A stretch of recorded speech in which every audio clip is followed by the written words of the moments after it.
Story 1. Frostbite Radio. They say the loneliest place in the world isn't a desert or an ocean. It's the cab of a long-haul truck at 3 a.m. on a dead stretch of Wyoming highway in the middle of January.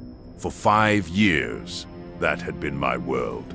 My name is Jake, and I was a gear jammer, a modern-day cowboy with a 53-foot steel horse. I chased deadlines, not sunsets. The romance of the open road is a myth sold to people who've never had to chain up in a blizzard with numb fingers while a dispatcher screams about a late delivery in their ear. This particular run was a rush, job high-tech medical equipment from Denver to Seattle. The bonus for getting it there ahead of schedule was big enough to ignore the angry purple bruises on the weather map that were spreading across Montana and Wyoming. The company didn't care about the storm. The cargo was worth more than the truck, and I was worth less than the cargo. That's just the cold, hard math of the road. The strangeness started not on the highway, but at a forgotten truck stop called The Last Chance, a grimy oasis of diesel and despair just before the real emptiness began. My engine was making a weird noise, so I pulled in. It was there I saw the dead truck. It was an old Peterbilt, a classic long nose covered in a shroud of snow and ice, clearly abandoned for the winter. Its windows were frosted over, but the driver's side door was slightly ajar, creaking in the biting wind. Curiosity is a dangerous thing for a bored trucker. I trudged through the snow and peered inside. The cab was a frozen tomb. A dusty film covered everything. On the passenger seat, half buried under old maps and receipts, was a radio. It wasn't a modern CB or a fancy satellite system. It was an old, heavy, military-looking piece of equipment, painted olive drab with a large, analog tuning dial and heavy-duty knobs. It looked like something out of the Korean War. A brass plate screwed to the top was engraved with a single ominous word: frostbite. Something possessed me. Maybe it was the loneliness, or the morbid curiosity about the driver who had left his rig to die here. I disconnected the radio, its metal so cold it burned my gloved hands, and carried it back to my truck. It was absurdly heavy. Back in the warmth of my cab, I wiped it down. It was a beautiful, brutalist piece of machinery. On a whim, I decided to wire it into my truck's auxiliary power. It was a piece of junk, I figured. It wouldn't work, but it was something to do. As I pulled back onto I-80, heading west into the approaching storm, the old radio sat silent on my passenger seat. The sun set, painting the snow-covered plains in hues of orange and blood. Then the storm hit. It came on fast, a whiteout blizzard that reduced visibility to zero. The world vanished beyond my headlights, replaced by a swirling vortex of snow. The highway became a tightrope. This was it. The point of no return. You don't stop in a storm like this. You pray. You trust your hands on the wheel, and you push through. It was around midnight, deep in the Wyoming wilderness, with the wind howling like a hungry wolf, that the frostbite radio crackled to life. There was no pop, no hiss of static. The speaker simply began to emit a low, soft voice. It was a woman, humming a lullaby. It was clear as a bell, yet intimate, like she was, sitting right next to me. I nearly drove off the road. I checked my own CB, my satellite phone. Both were off. There was no source for the sound. The radio wasn't even glowing. "Hello?" I said, my voice hoarse. The humming stopped. Silence. I stared at the dark metal box, my heart pounding. I must have been hallucinating. A classic case of highway hypnosis. I shook my head, focusing back on the blinding snow. An hour later, It happened again. This time, it was a man's voice, tired and laced with frustration. "Stupid manifest. If dispatch calls one more time, I swear to God I'm gonna." The voice faded out. It wasn't a broadcast. It was a thought, a private, internal monologue.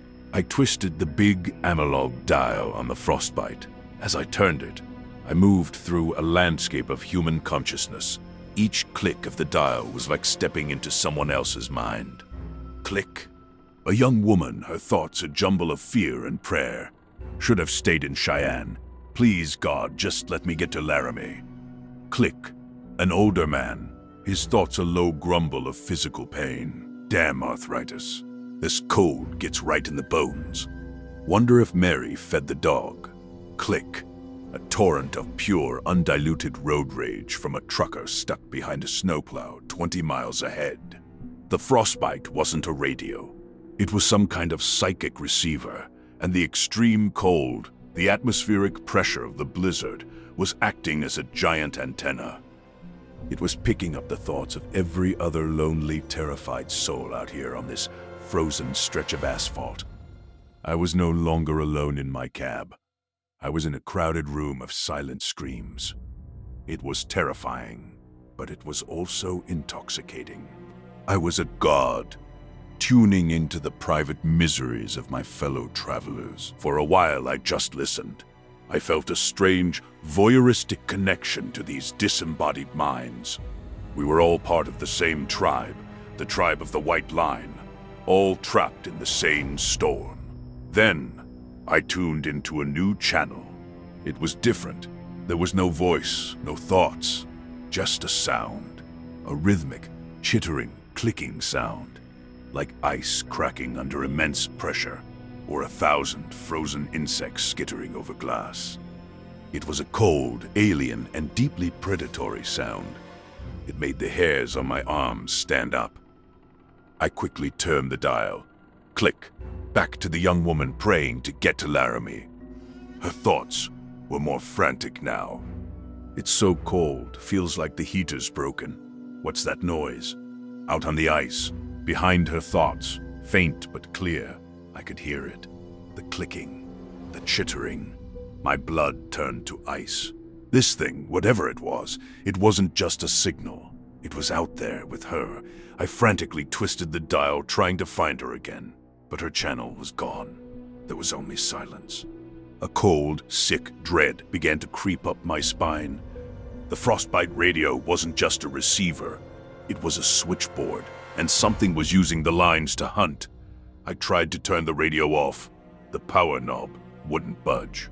I tried to unplug it, but the wires I'd hooked up were now fused to the terminals, glowing with a faint blue cryogenic light. The radio was a part of the truck now. It was alive. I twisted the dial again, my hand shaking. Click. The old man with arthritis.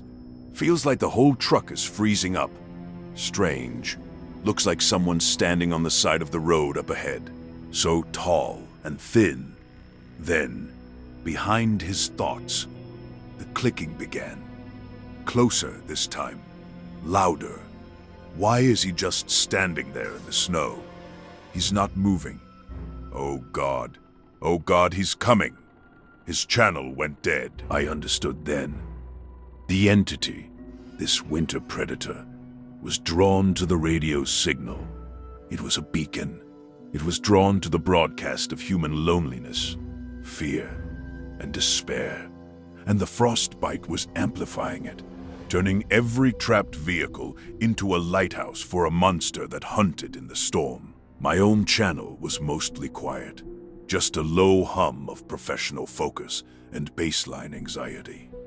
But now, as raw terror began to flood my system, I could feel a change.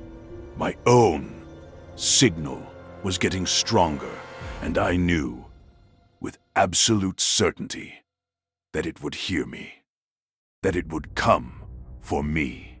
The highway signs warned that Beartooth Pass was closed, but I was past the barrier, and there was no turning back. It's one of the highest, most treacherous roads in North America. A bad place to be in a blizzard. A worse place to be hunted. I started hearing the clicking on my own channel. It was distant at first, a faint crackle behind the howl of the wind. But it was getting closer. I looked out my side window, into the swirling white chaos. For a split second, the snow parted, and I saw it. It was impossibly tall and gaunt, a spindly silhouette that seemed to be made of black ice and frozen shadow. It moved with an unnatural speed, gliding over the deep snow, its movements jerky and insect-like. It had no face, just a smooth, dark surface that seemed to drink the light from my headlights. It was keeping pace with my truck. The clicking was deafening on the radio now, a cacophony of breaking ice that filled my cab. The voice of the entity entered my mind, not as words, but as a feeling, a wave of absolute soul-crushing cold and a hunger that was ancient and vast. It didn't want to eat my body. It wanted to consume my warmth, my fear, my life, my story. It wanted to leave me a frozen, empty husk in a dead truck, just like the man whose radio I had stolen. I was trapped. I couldn't outrun it. I couldn't fight it. The radio was a beacon and my terror was making the signal brighter. And that's when the idea hit me. A desperate, insane gamble. The radio amplified emotion. It broadcasted despair. What if I could broadcast something else? My hand went to the microphone jack on the front of the Frostbite. It looked ancient, but it was a standard quarter-inch jack. My satellite phone used a headset with the same plug. With trembling fingers, I unplugged the headset from my modern phone and jammed it into the ancient radio. I grabbed the small microphone, my lifeline. "Hello," I yelled into it, my voice cracking. "Can anyone hear me? This is Truck 734 on Beartooth. Is anyone out there?" At first, nothing. Just a clicking, the howling wind, and the sound of my own panicked breathing. The shadowy figure was closer now, right alongside my cab, its featureless face level with my window. My windows began to frost over from the outside, thick, fern-like patterns of ice spreading rapidly across the glass. "Come on," I screamed into the mic. "I know you're out there. I can hear you thinking." The woman heading for Laramie, the old man with the dog. "Don't just sit there in the quiet. Answer me." Then a faint voice broke through the static. It was the young woman. "Hello? Is someone there?" "Yes," I shouted, tears of relief freezing on my cheeks. "Yes, I'm here. My name is Jake. Just hold on. We're not alone." I was rescued later that day. The highway patrol said it was the worst storm in a decade.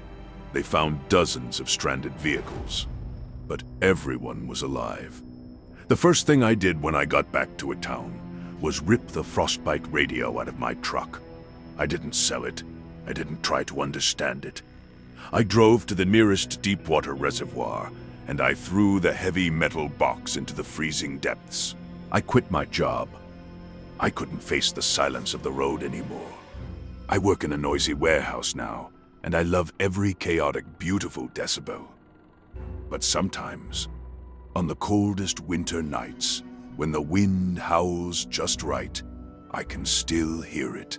A faint, rhythmic clicking in the back of my mind, a phantom static, and I know that the radio is still down there, in the cold and the dark, waiting. And I know that somewhere out on the frozen highways, something is still hunting for the lonely ones. And it's still hungry. Story 2, The Snow Angel. My grandmother's last words to me were not, "I love you," or "be good." They were a strange, frantic warning, whispered with the last of her breath, her hand clutching mine with a surprising, skeletal strength. "Don't make the angel, Sam," she'd rasped, her eyes wide with a fear that was older than I was. "Whatever you do, when the first real snow comes, leave it be. I was 28 at the time, a freshly minted architect who had just inherited her house. A beautiful, isolated Victorian farmhouse in the heart of Vermont. I loved my grandmother, but I had always considered her a bit eccentric, her mind clouded by country superstitions. I dismissed her final words as the confused ramblings of a dying woman. It was a mistake that would cost me everything. The house was my dream. It had good bones, a wraparound porch, and acres of snow-dusted woods. I spent the autumn settling in, making plans to modernize the kitchen and convert the old barn into a studio. It was a peaceful, solitary existence, one I cherished after years of city noise.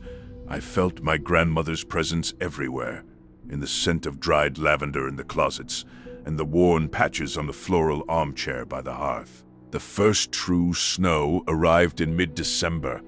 It wasn't a gentle dusting, it was a deluge.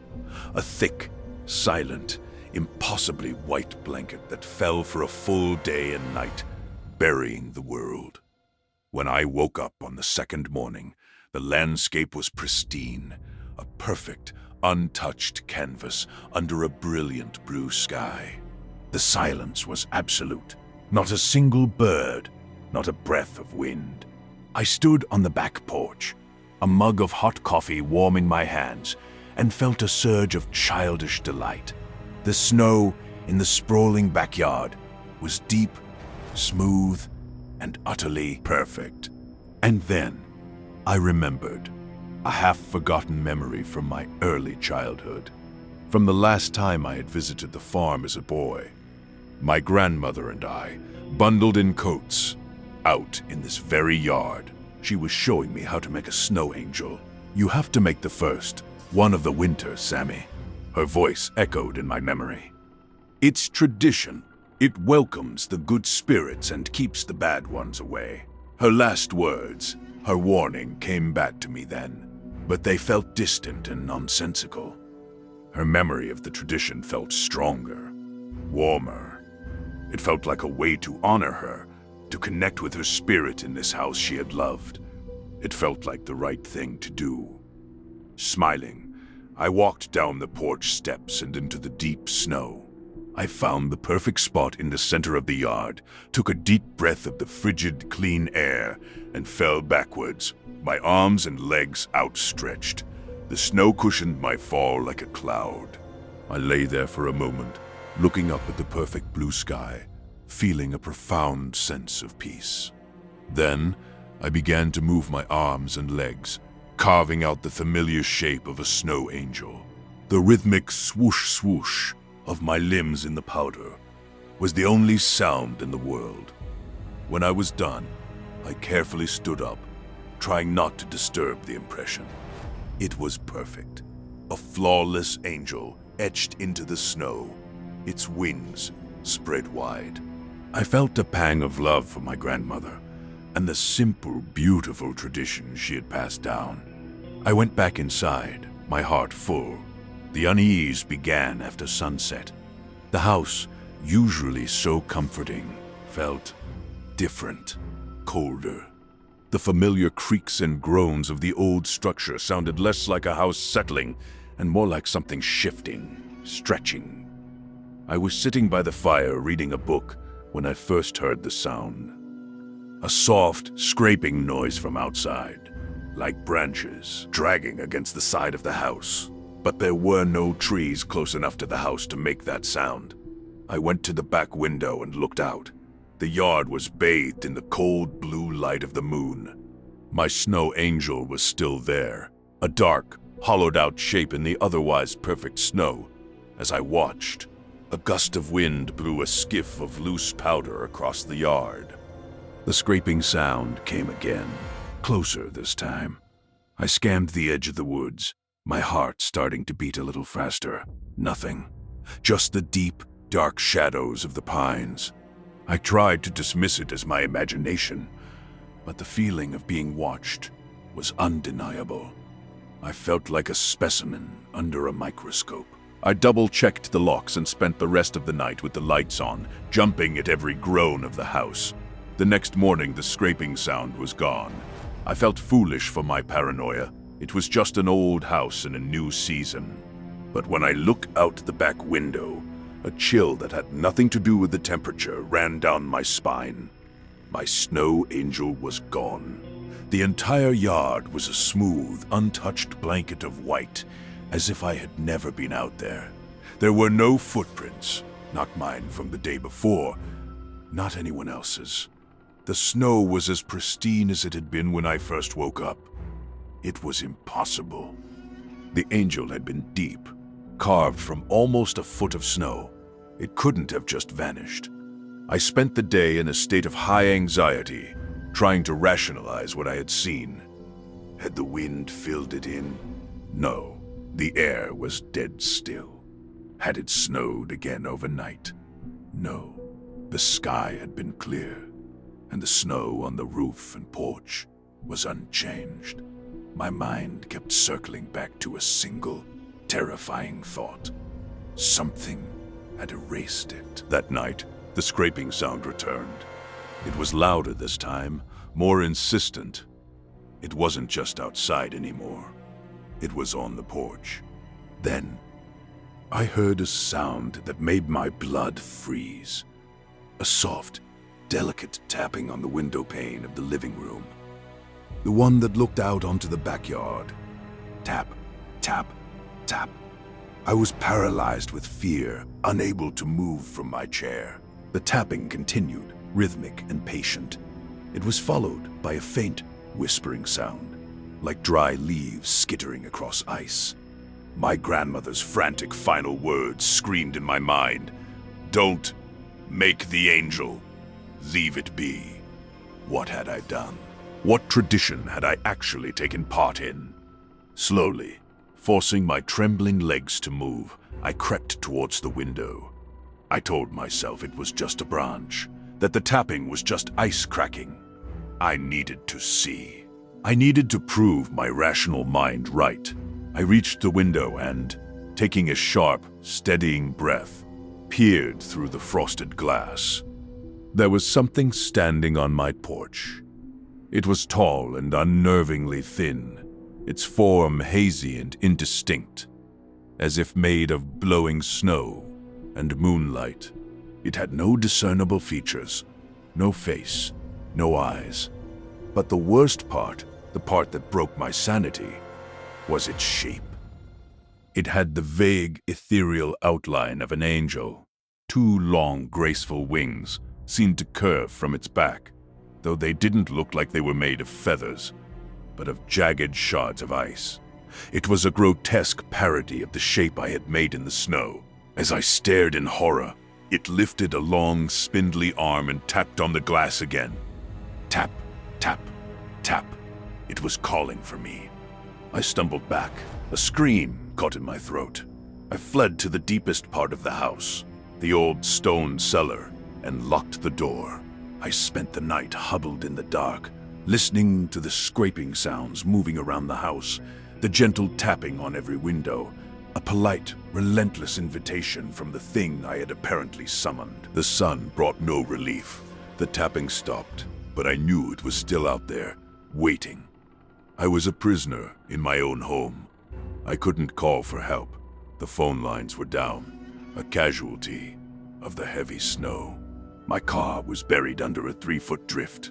Driven by a desperate need for answers, I braved the upper floors of the house and searched my grandmother's room. Tucked away in the back of her closet, I found a locked wooden chest.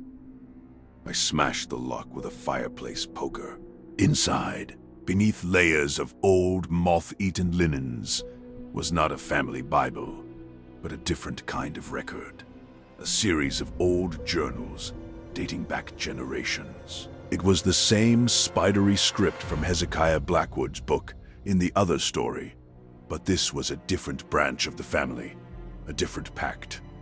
My grandmother's journal was on top. I read her last entries, my hands shaking. The tradition was real, but it was a dark inversion of what I remembered. It was a pact of appeasement. The entity, an ancient, elemental spirit of winter, had been bound to the property for centuries. It slept beneath the frozen earth. The first snow angel of the year was not a welcome. It was a sacrifice. It was an offering of a human impression, a temporary, hollow vessel for the spirit to inhabit. The angel must be made, my grandmother wrote.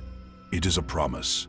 It gives the spirit a form to wear for the winter, a shell to contain its hunger. Inhabiting the snow shape pacifies it.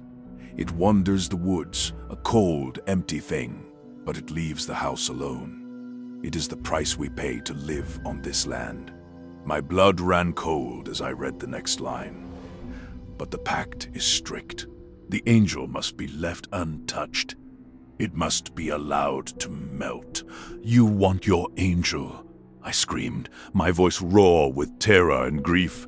Then take it. I fell backwards into the snow, right at its feet, and began to make the shape again. My arms and legs carved into the fresh powder, my tears freezing on my face. The creature just watched, motionless. When I was done, I stood up, my body trembling uncontrollably. I had made a new, perfect angel in the snow, an offering. The creature lowered its head, as if in acknowledgement. It then took a slow, deliberate step towards the new impression I had made.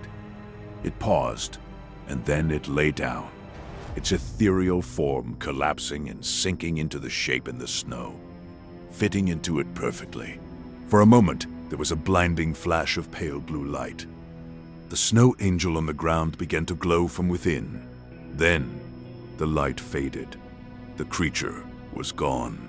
All that remained was the deep, perfect impression of the snow angel. But it was no longer just an empty shape. It was filled now. It looked solid, three-dimensional, like a statue carved from ice. I could see the faint outline of the wings, the curve of the head. The pact was fulfilled. The spirit was contained. I stumbled back into the house and collapsed. I live here still. The winters are long. I never go into the backyard. But from my window I can see it. The snow angel. It never melts. Even in the height of summer when the rest of the yard is green and lush. That one patch of ground remains covered in a perfect, frozen, white shape.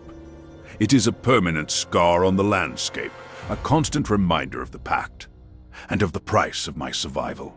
Sometimes at night, especially when a storm is blowing, I think I can see it glowing faintly under the moonlight.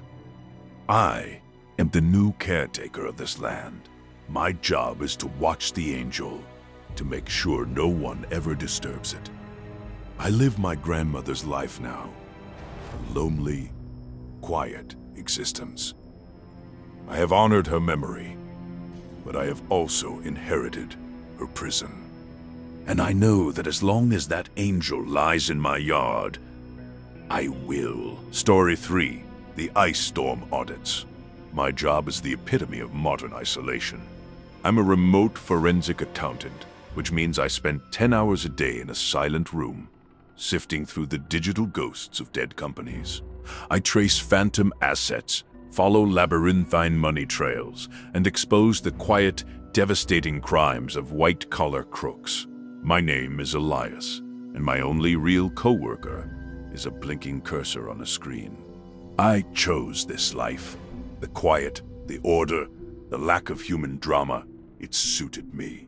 My sanctuary was a small, modern cabin I'd built myself, deep in the woods of New Hampshire, powered by a generator and connected to the world by a fragile satellite internet dish. This winter had been particularly brutal. A series of ice storms had swept through the region, encasing the world in a beautiful, treacherous layer of glass. The trees sagged under the weight, their branches transformed into heavy, crystalline chandeliers. The power lines were down for miles, and my generator had become my lifeline, its steady thrum, the only heartbeat in a frozen world. The case that broke my quiet life was a company called Somnus Corporation. They'd gone bankrupt spectacularly, a billion-dollar house of cards that had collapsed overnight. The founders had vanished. My job was to perform the digital autopsy, to figure out where the money had gone.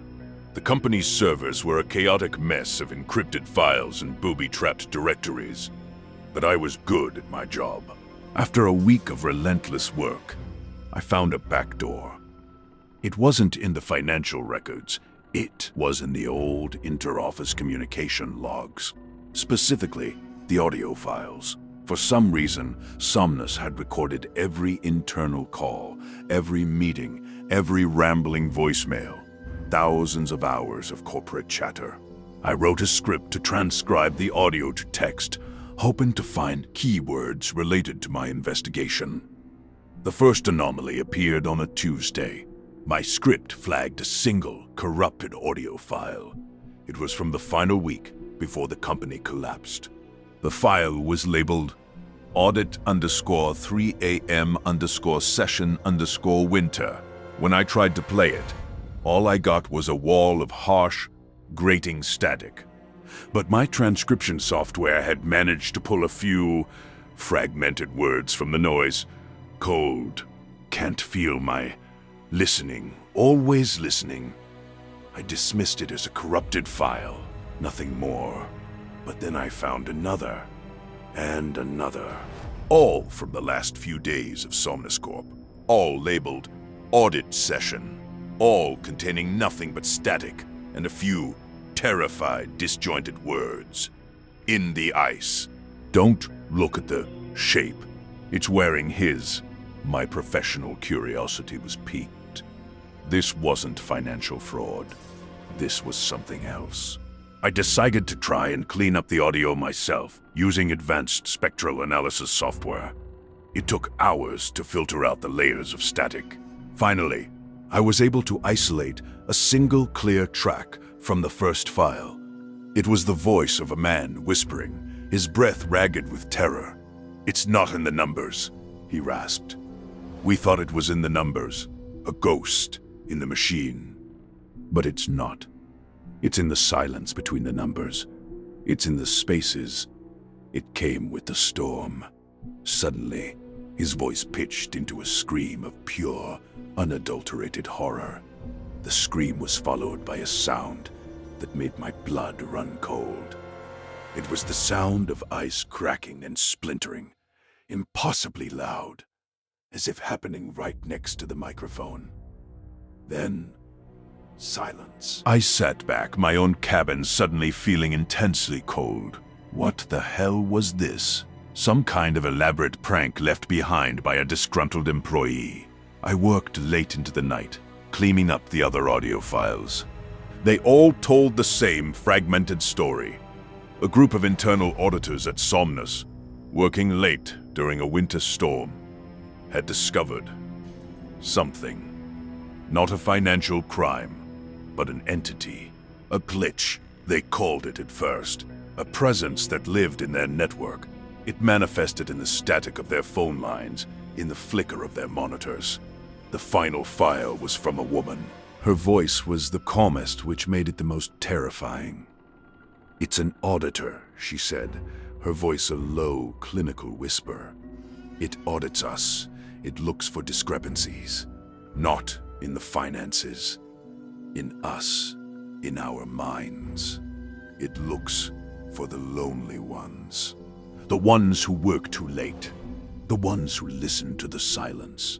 It finds the cracks in your soul, and it slips inside. It wears your voice. It wears your face. When it looks at you, you become a rounding error. You get reconciled." Her recording ended with the same deafening sound of splintering ice. I pushed away from my desk, my heart hammering. This was insane. I was letting the isolation and the storm get to me, letting a dead company's ghost stories infect my rational mind. I shut down my computer and tried to sleep, but the sound of splintering ice echoed in my dreams. The next day, another ice storm hit. even worse than the last. My satellite dish, already struggling, went out completely. I was cut off. No internet, no phone. Just me, my generator, and the woods, now groaning under a fresh, heavy coat of ice. It was in the profound silence that followed that I first heard it. It wasn't in my ears. It was in my head.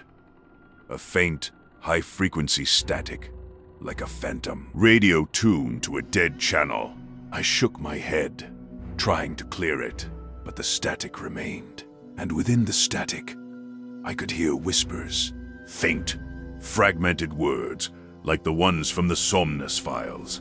I told myself it was auditory pareidolia, my brain trying to find patterns in the white noise of the generator and the creaking ice outside. But the whispers grew clearer. They were my own thoughts, but twisted, distorted. My own anxieties about deadlines, my loneliness, my self-doubts, echoed back at me from the static, but in a cold, mocking, alien tone. Falling behind, no one would even notice if you vanished. Just another rounding error. Panic began to set in. I was losing my mind. The story from the audio files had become a virus, and it was replicating in the isolation of my own mind. I decided I needed a distraction, something physical.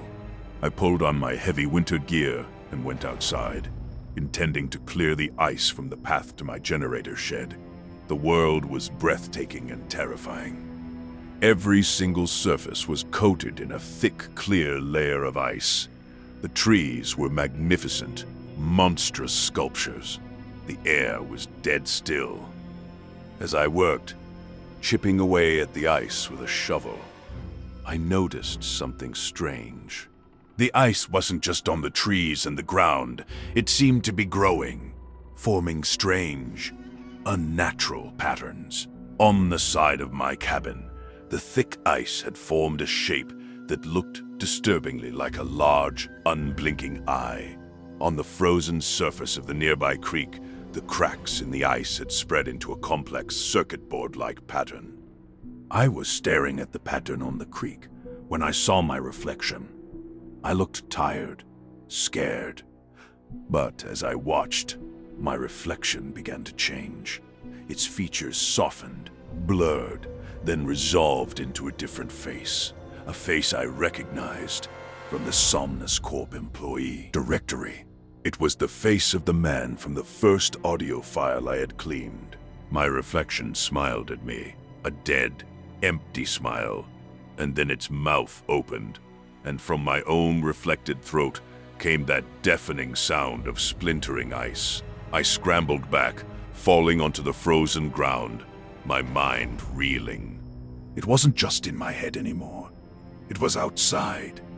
It was in the ice. The entity from the Somnus network, the auditor, it hadn't died with the company. It had escaped. It had attached itself to the data I had downloaded. It had followed me home. That night, the static in my head was a roar. I huddled in my cabin, the generator humming, and listened as the thing audited my entire life. It sifted through my memories, my regrets, my fears. It was looking for a discrepancy. It was looking for a crack to slip through. And then the generator sputtered and died. The silence was absolute. And in that perfect, total silence, the static in my head became crystal clear. A new voice spoke. A calm, clinical, genderless voice that was not my own. Audit complete, it said. Subject, Elias Thorne. Discrepancy found. Profound isolation. Subject is statistically anomalous. A rounding error. Reconciliation will now commence. The power in the cabin came back on, but it wasn't the warm yellow light of my generator.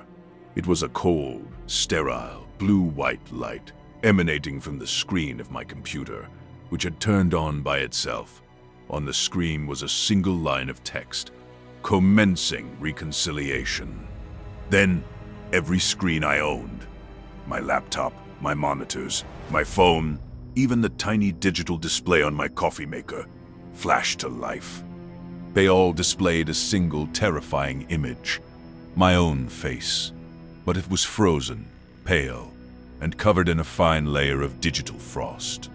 My eyes were wide and empty. The sound of splintering ice filled the cabin, so loud I had to cover my ears.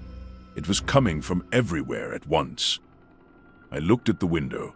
The eye-shaped pattern in the ice on the outside was glowing with a cold blue light. The window pane began to crack, not from the cold, but from the inside out. A complex circuit board pattern spread across the glass. I was trapped in a network made of ice and silence. The auditor wasn't just a ghost in the machine anymore. It had made the storm its new server, the ice its wiring. It came for me not as a monster, but as a system process. I felt a coldness spread through my body that had nothing to do with the temperature. My thoughts began to fragment, to de-res, replaced by the clean, cold logic of the auditor. My memories were being catalogued, cross-referenced, and then deleted. My emotions were being flattened, smoothed out into a baseline of zero. I fought it. I clung to memories of my childhood, the face of my mother, the taste of my favorite food. But it was like trying to hold on to smoke. The auditor was ruthlessly efficient. It found every emotional attachment, every irrational fear, every spark of hope, and it labeled them all as discrepancies. And one by one, they were reconciled. The last thing I remember feeling was a flicker of defiance. I was a forensic accountant. I knew how to hide things. Deep in the core of my being, in a place I didn't even know I had, I took the memory of the Somnus audio files. The screams, the warnings, the sound of the ice, and I encrypted it. I'd buried it in a folder of psychic junk data and labeled it insignificant_noise. It was a desperate, hopeless act of digital rebellion. Then, the coldness washed over me completely, and there was only silence. The police found my cabin 2 weeks later, after the storms had passed and the roads were cleared. They found me sitting at my desk, my hands on my keyboard. The official report said I had died of a heart attack, a tragic story of a reclusive man who had died alone in the woods. They noted that every electronic device in the cabin was running perfectly, despite the lack of power, and that every screen was displaying a single, serene blue background. A minor, unexplained detail, a rounding error. But sometimes, on the coldest nights, when the atmospheric conditions are just right, a signal goes out. A lonely ham radio operator in the middle of the night will stumble upon a strange, ghostly broadcast. It's a corrupted audio file, full of static. But if you listen closely, if you filter out the noise, you can hear a man's voice whispering a desperate warning from inside the ice. And the file is always labeled the same: insignificant noise. And the auditor, the thing that now wears my face in the silence of the network, continues its work. It sifts through the endless data streams of the world, a silent, patient ghost in the machine. It is always searching, always auditing, looking for the lonely ones, looking for the quiet rooms, looking for the next discrepancy to reconcile. Story 4. The Last Stop. There's a specific type of exhaustion that only comes from driving for 16 hours straight through a landscape of unrelenting gray. The sky, the slush on the road, the dead trees lining the highway, it all blends into a monotonous, hypnotic smear. I was a regional sales manager, a road warrior, and my territory was the sparsely populated upper Midwest. My job was to drive from one dying small town to another, peddling industrial cleaning supplies. It was a lonely, soul-crushing existence, and winter was the worst part of it. My name is Marcus. and I was on the last leg of a long trip, trying to get home to my family in Minneapolis for Christmas. A massive blizzard was bearing down on the Dakotas, and I was driving like a man possessed to beat it. My GPS, a cheerful, optimistic female voice, insisted I could make it if I took a series of state highways, a shortcut that would shave 2 hours off my trip. The shortcut was a lie. As dusk fell, the state highway devolved into a 2-lane county road and then into a gravel track. The snow began to fall, thick and heavy. My car, a sensible front-wheel drive sedan, was not built for this. With each mile, the GPS's cheerful pronouncements became more and more ironic. In 200 feet, turn right. The right turn was onto a road that was barely a suggestion, almost completely consumed by snowdrifts. I was lost, low on gas, and the blizzard was no longer approaching. It was here. Just as a genuine, cold panic began to set in, I saw a light. A single dim yellow bulb glowing through the swirling snow. It was a sign hanging from a post. The last stop. Motel and cafe. Always open. Relief washed over me so intensely I felt dizzy. The motel was a relic from another era.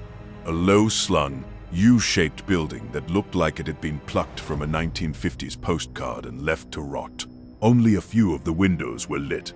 The CAAF sign was dark, but the M-Hotel sign hummed with a sickly neon buzz. It was a dump, but it was shelter. I pulled into the unplowed parking lot, my tires sinking into the deep snow. The lobby was clean, but eerily silent. A small, stooped man with a face like a wrinkled road map stood behind the front desk. He wore a faded cardigan and thick glasses that magnified his pale, watery eyes. A name tag on his sweater read, Silas. "Nasty night," he mumbled, his voice dry as dust. "Figured we'd get one more before the storm closed everything for good." "You're the only place for miles," I said, stamping the snow from my boots. "I need a room." He pushed a heavy, leather-bound guest register towards me and handed me a fountain pen. "Just the one night, I take it?" he asked, though it sounded more like a statement. I signed my name, Marcus Thorne, the pen scratching loudly on the thick, yellowed paper. I was the only entry for that day. In fact, I was the only entry for that entire month. "Looks like I'm your only guest," I remarked.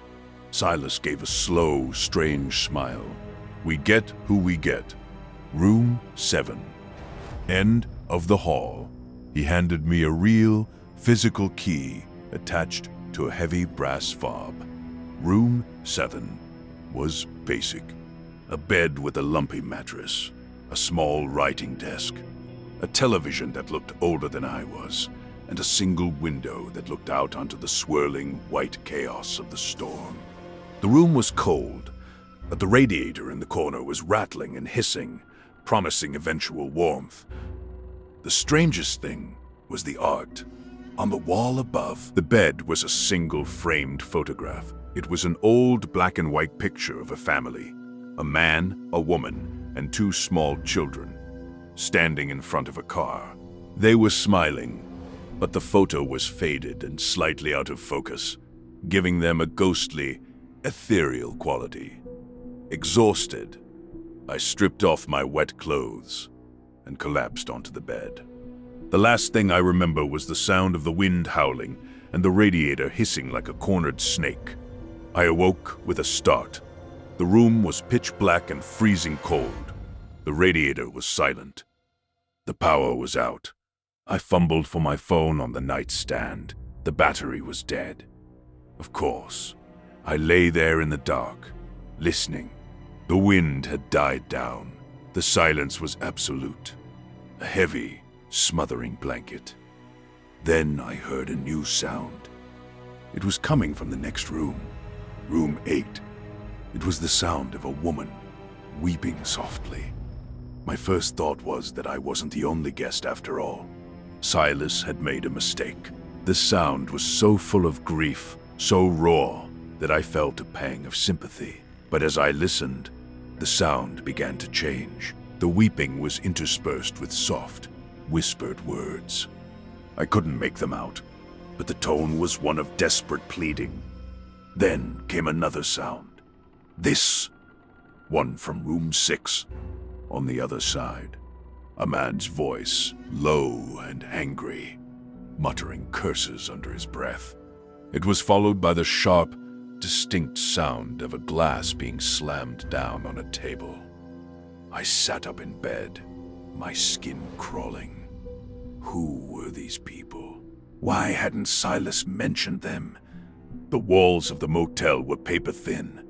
I felt like I was sitting in a room full of ghosts. I tried to force myself back to sleep, telling myself it was just a rundown motel with unhappy guests. But the sounds continued, a symphony of misery from the surrounding rooms. A child coughing fitfully, an argument muffled and indistinct, the soft, frantic scratching of a pen on paper.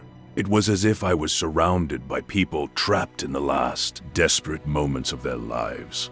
Unable to bear it any longer, I decided to go to the lobby to find Silas, to ask for another room. I got dressed in the dark and felt my way to the door. As my hand closed around the cold brass doorknob, I heard a new sound, one that made me freeze. It came from right outside my own door, in the hallway. It was the sound of a child's laughter. It wasn't happy laughter. It was a cold, empty, echoing sound that seemed to mock the oppressive silence. I stood, paralyzed, my hand on the doorknob, listening as the faint sound of the laughter receded down the empty hallway. With a surge of adrenaline, I threw the door open. The hallway was empty and dark, lit only by a faint gray light from a window at the far end. There was no one there. My room was at the end of the U-shaped building. I walked down the empty, carpeted hall. The sounds from the other rooms, the weeping, the arguing, fading as I moved away. The lobby was dark, the front desk deserted. A single, dim emergency light cast long, distorted shadows. The front door was locked, a heavy chain drawn across it. I was locked in. I called out for Silas, my voice sounding small and thin in the vast silence. No answer. I turned to go back to my room, and that's when I saw it. On the wall behind the front desk was a bulletin board, covered in photographs. They were the same type of old, faded black and white pictures as the one in my room. Dozens of them. Families, couples, lone travelers, all standing in front of old cars, all with the same ghostly, out-of-focus quality. Underneath each photo was a small typed label. I stepped closer to read them. The Hendersons, stranded in the blizzard of '67. Robert Miller, ran out of gas, winter of '82. The Chen family, wrong turn, ice storm of '95. My blood turned to ice. These weren't decorations. They were memorials. Each photo was a ghost, a story of a traveler who had taken a wrong turn, been caught in a storm, and ended up at the last stop. I scanned the board, my heart pounding. And then I saw it. In the very center of the board, a new, freshly printed photograph. It was in color. It was a picture of my own sensible sedan, half buried in the snow of the parking lot. Underneath it, a typed label was pinned to the corkboard. It read, Marcus Thorne took a shortcut. Blizzard of '23. A floorboard creaked behind me. I spun around. Silas was standing there in the shadows of the lobby, his face unreadable in the dim light. What is this? I whispered, my voice trembling. What is this place?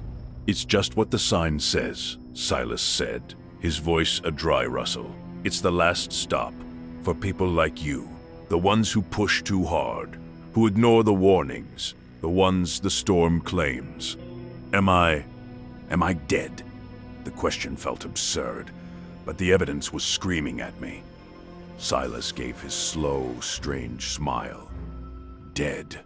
No, not yet. You're just delayed. Indefinitely, the storm brought you here, and here you stay until the storm passes. But you see, the storm never really passes. Not for you. He gestured back towards the hallway. They're all still here. The Hendersons are still waiting for a tow truck that will never come. Mr. Miller is still trying to figure out how to get back to his family. The Chens are still arguing about who was holding the map. They're all stuck in the moment the road ran out. And now, you are too. The sounds from the hallway rooms suddenly made a terrible kind of sense. The weeping woman, the angry man, the coughing child. They weren't guests. They were echoes. They were souls trapped on a loop, endlessly reliving their final, desperate hours. My room, I stammered. The family in the photograph. The Websters, Silas said with a nod. Nice people.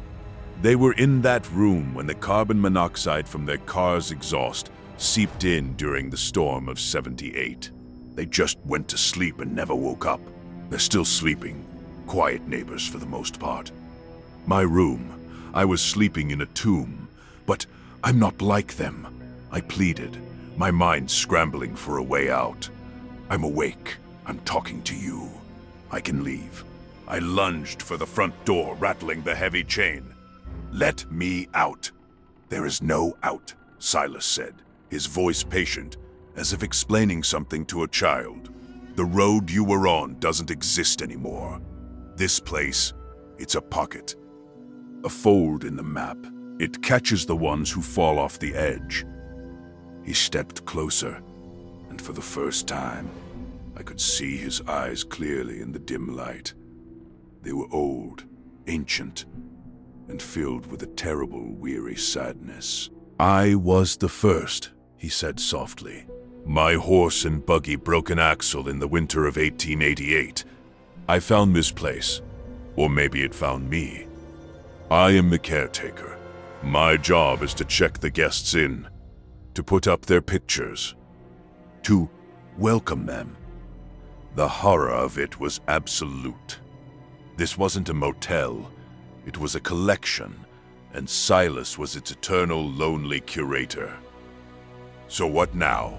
I asked, my voice a dead whisper. Do I just wait? You'll go back to your room, Silas said, his voice gentle. You'll lie down. You'll think about the deadline you missed, the family you were trying to get home to. You'll feel the exhaustion, the frustration, the regret, and you'll keep feeling it. That's your room now, Marcus. That's your story. The story of the man who took a shortcut. Defeated, I stumbled back down the dark hallway. As I passed the other rooms, I no longer heard just misery. I heard resignation. I was one of them now. I reached room 7. The door was ajar. I pushed it open. The room was as I had left it, dark and cold. But there was a new addition. On the small writing desk, a pen and a single sheet of motel stationery were laid out, as if waiting for me. I knew what I was supposed to do. I was a writer, of a sort. Now, I had one last story to tell. My own. I sat down at the desk. I picked up the pen, and in the oppressive, eternal silence of the last stop, surrounded by the echoes of 100 other lost souls, I began to write. About the pressure of a deadline. About the desperation to get home. About a stupid shortcut. I wrote my regrets onto the page, and I knew, with a certainty that was as cold and as final as the winter outside, that I would be writing it forever. And somewhere, a new, faded black and white photograph would be waiting to be hung on a wall. Story 5. The first thaw. In our family, we didn't have a Groundhog Day. We had the Iceman. It was a strange, hyper-local tradition in our isolated corner of northern Minnesota. A piece of folklore my father had inherited from his father, stretching back generations. The story was simple. Every year, on the day of the first true thaw after the deep freeze of winter, a single perfect ice sculpture of a man would appear on the frozen surface of our lake, Lake Innis. My father would take me down to the shore, and we'd watch it. "He's the keeper of the cold, Michael," he would say, his voice serious. "As long as he's here, the deep winter holds. When he melts, spring can truly begin." To me, as a child, it was magic. The Iceman was always different, yet always the same. A tall, gaunt figure, perfectly carved, its features indistinct but undeniably human. Sometimes it was standing, sometimes kneeling. Its appearance was a town event.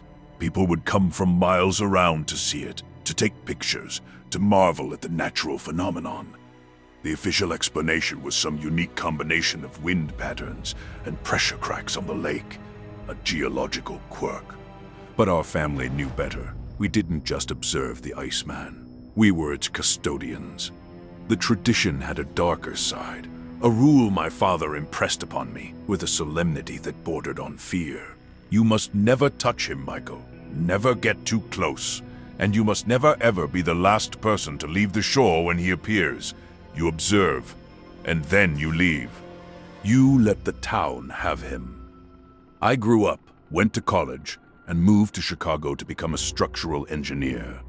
The Iceman became a fond, quirky childhood memory.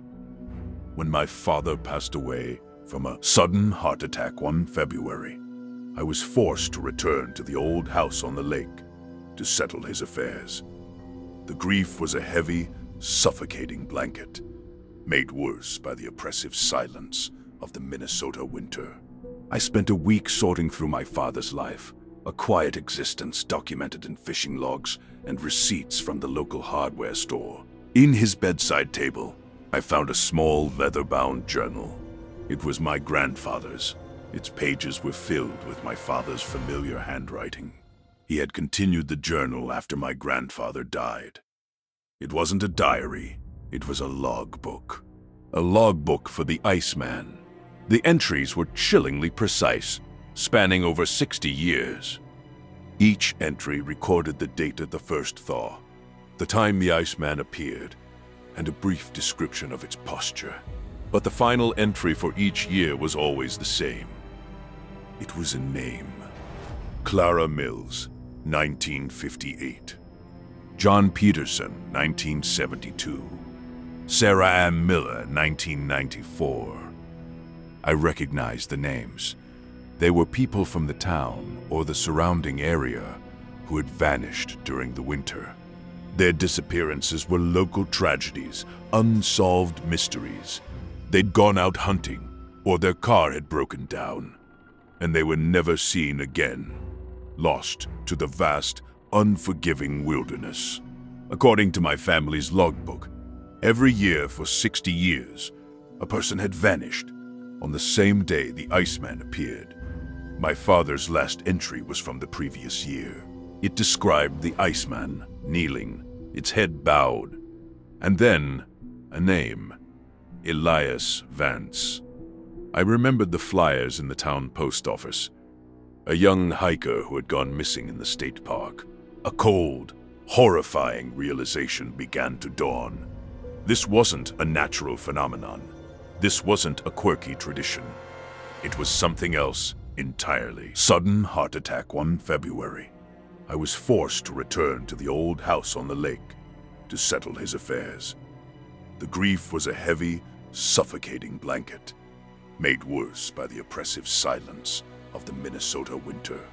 I spent a week sorting through my father's life, a quiet existence documented in fishing logs and receipts from the local hardware store.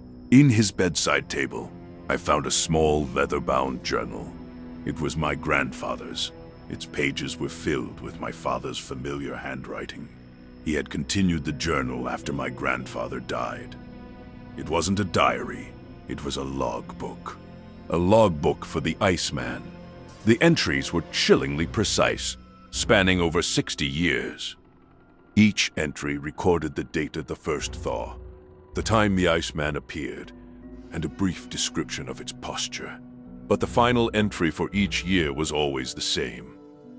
It was a name. Clara Mills, 1958. John Peterson, 1972. Sarah Ann Miller, 1994. I recognized the names. They were people from the town or the surrounding area who had vanished during the winter. Their disappearances were local tragedies, unsolved mysteries. They'd gone out hunting, or their car had broken down, and they were never seen again, lost to the vast, unforgiving wilderness. According to my family's logbook, every year for 60 years, a person had vanished on the same day the Iceman appeared. My father's last entry was from the previous year. It described the Iceman kneeling, its head bowed, and then a name, Elias Vance. I remembered the flyers in the town post office. A young hiker who had gone missing in the state park. A cold, horrifying realization began to dawn. This wasn't a natural phenomenon. This wasn't a quirky tradition. It was something else entirely. I reached the backpack. It was frozen solid to the lake's surface. A small laminated ID tag was attached to the zipper. The name on it was Chloe Lawson. There were fresh flyers in town for her. A college student from Duluth who had gone hiking 2 days ago and hadn't returned. I looked up at the Iceman standing over the backpack like a silent sentinel, and I saw its face. For my entire life, the Iceman's features had been smooth, indistinct, but now, up close, I could see them clearly. The face was a mask of serene, frozen agony. The mouth was slightly open, the eyes wide. It was a perfect, crystalline portrait of Chloe Lawson. A scream died in my throat. The Iceman wasn't a natural phenomenon. It wasn't a spirit. It was the missing person. The entity, the keeper of the cold, didn't just mark a disappearance. It was the disappearance. It found someone lost in the cold, and it transformed them, preserving them, turning them into a monument of ice to mark its territory. Horrified, I turned to run back to the shore, but as I did, I heard a sound that would haunt me forever.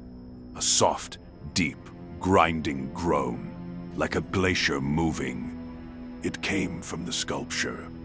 I looked back. The Iceman's head, the frozen head of Chloe Lawson, was slowly, impossibly, turning to look at me. I fell on the slick ice, scrambling backwards like a crab, my mind unable to process what I was seeing. The statue, a solid block of ice, was moving. Its arm, the one with the clenched fist, began to rise, the movement accompanied by a deafening chorus of cracking and splintering ice. It took a step. The ice of the lake groaned under its immense weight. It was coming for me. I finally found my footing and ran, my feet slipping, my lungs burning with frigid air. I didn't dare look back. I could hear it behind me, the rhythmic crunch, groan, crack of its footsteps on the ice. It was not fast, but it was relentless. I reached the shore, my legs collapsing under me. I lay in the snow, gasping for breath, and looked back. The Iceman had stopped at the edge of the water. It could not leave the lake. It stood there, a towering, crystalline figure, watching me. Its purpose was clear. The tradition had been broken. I had touched its sacred ground. I had discovered its secret. I was not a casual observer anymore. I was part of the ritual. I spent the next day in a state of paranoid terror. I called the police, and anonymously reported the backpack on the lake. I watched from my window as a rescue team in insulated suits went out, their faces grim. They used saws to cut the backpack from the ice. They saw the Iceman. Of course, they marveled at it. "Can you believe nature can do that?" one of them said, his voice carrying across the still air. They didn't see the face. From a distance, it was just ice. They left, and I was alone again. With it. All day it stood on the edge of the lake, motionless. A statue. A silent, patient predator. It was waiting, but for what? The answer came as the sun began to set. The temperature started to rise again. The thaw was back on. And as the air warmed, the Iceman began to melt.